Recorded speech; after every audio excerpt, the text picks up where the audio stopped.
Sudah lama ku tunggu nak ambil lesen kereta.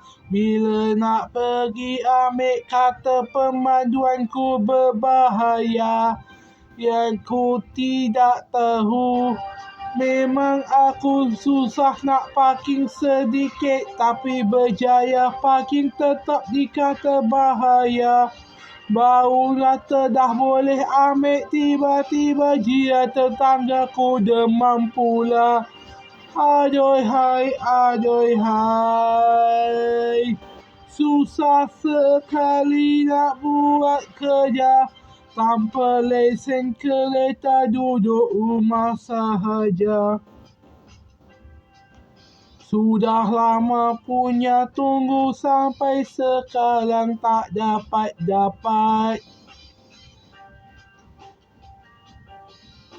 Itulah nasib dia.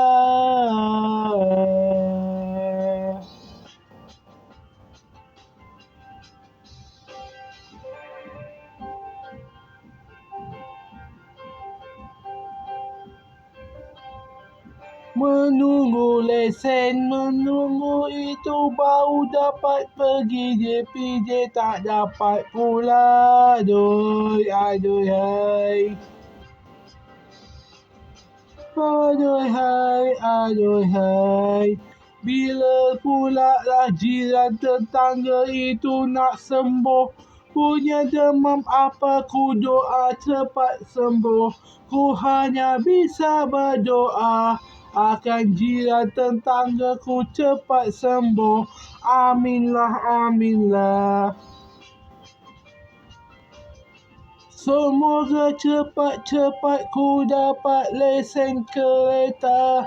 Kerana banyak tempat aku nak pergi. Aku tak suka jalan-jalan dengan abang atau kakak.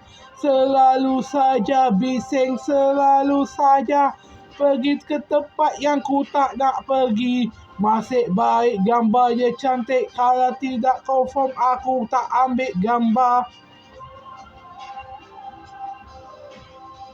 Orang pernah berkata jangan terlalu berharap sangat. Oh, kenapalah aku berharap cepat-cepat dapat lesen kereta.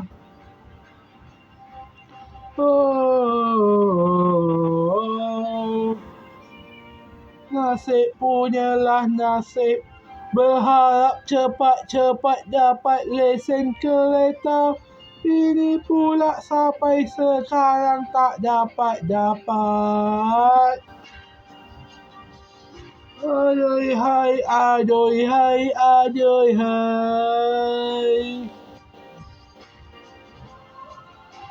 Nasiblah.